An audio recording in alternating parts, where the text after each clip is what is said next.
Hello and welcome to Glasgow Rangers Nation with me, your host Owen. This is a quick reaction to Rangers 2, Hoffenheim 2 in Hoffenheim this afternoon. I know it's slightly later than normal, but this is my first chance I've had to actually sit down and talk about it on break here at work. So yeah, just have a chill before getting on with work. So 2-2.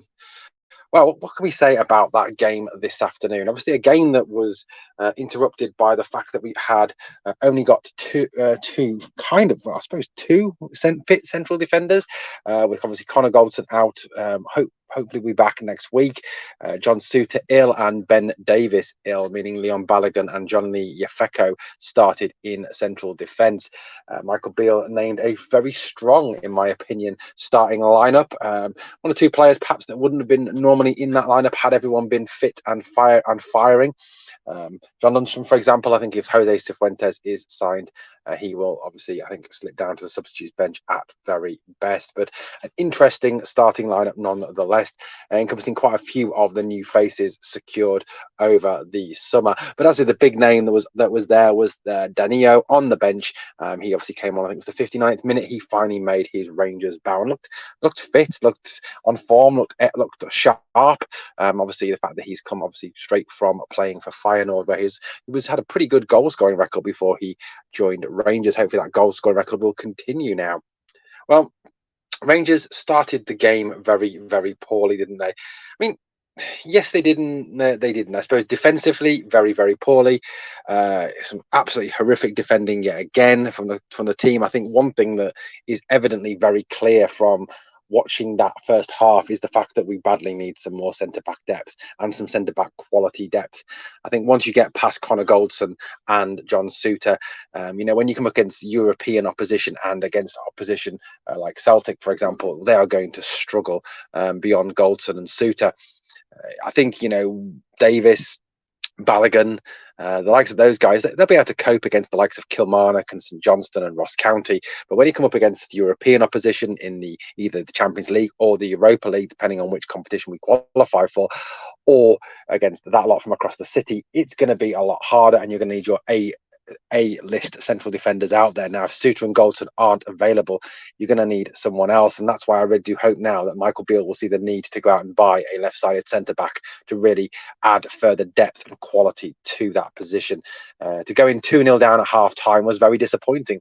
I think, as Michael Beale said, he was very frustrated at half-time, and some of the defending was comic cuts. I mean, that first goal, Cantwell slides in, plays the ball back into danger, Ridvan sleeping, and the Czech defender smashes it beyond Butland. I thought Butland was good though in the first half, pulled off a couple of cracking saves, commanded his area well, read the game very well, was sweeper keeper very well. Butland had a pretty solid game and did a good job for Rangers this afternoon. Second half, Rangers came out, and what Hoffenheim could have been 3-0 up within the first minute, but Rangers didn't give up. They kept fighting, they kept going, and eventually, through Cyril Dessers, earned a penalty to Rangers. That familiar saying that annoys all of those who wear green and white from across the city. James Tavernier obviously steps up and does what he does best, which is slots it into the goal to make it 2-1. The second half, I thought Rangers showed a bit more fight, a bit more bottle. Defense still wasn't amazing. I thought there was a lot more grit and determination in the second half. It was a better performance, shall we say, second half from Rangers.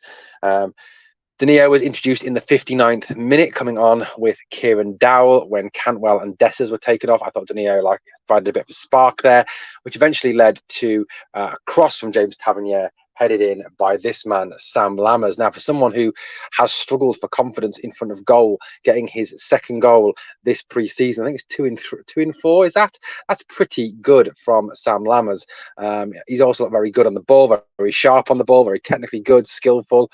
He's created chances. He had a good few chances as well, which have been well saved by the goalkeeper and blocked by defenders. Lammers has been one of the stars of the pre-season, showing what an excellent buy I think he is. He does look like a bit of a higher quality footballer, certainly someone on the Todd Cantwell type level. So a great equaliser from Lammers, and it's great because it's going to do the one thing I think Sam didn't have coming to the club, which was have confidence. And I do think that this will add to Sam's confidence, which will stand him and the team in good stead. Rangers created a few more chances, but the game finished 2-2 in the end. Obviously, Rangers maybe also aided by the changes that Hoffenheim made in the second half, but overall, I think a fair result on the reflection of the game. But a game, I think, with more questions than answers for Rangers. Number one, what is the plan with the defence? Number two, where are the goals going to come from? I think, obviously, Lammers, I think there's a lot of hope that Dessers will find some form soon and hit the back of the net, and that Dinio can hit the ground running once the SPL season gets underway. But it's not really that worries me and concerns me. It's more the Champions League qualifier against Genk or Servette, who will both provide very good opposition, just like Hoffenheim did and Olympiacos have done in the last couple of games. Rangers really need to step up their performance levels in Europe if they are to be successful. But 2-2, final score. At least we didn't lose. Some players got some decent minutes in. Some players had some decent performances. Like I said, Sam Lammers did very, very well indeed. James Tavernier looked very good going forward. Not so great defending, unfortunately. Another good point from today's game, though, was that Dujon Sterling returned. It was great to see Sterling back in the team after that calf injury. Nice to see him getting some minutes, showing that he will be obviously available for the first game of the season. Well, guys, I'd love to know what you thought of the game. We'll look at it in a bit more depth on tomorrow's video, just doing a quick reaction here to it. Like I said, at least we didn't lose. We got some minutes in. The first half was awful. Second half was better. More questions than answers, really, for me. Well, thank you so much for watching. Please hit that sub, ring that notification bell, and give this video a like. Two things, guys. Smash the like. And number two, remember, we are the people.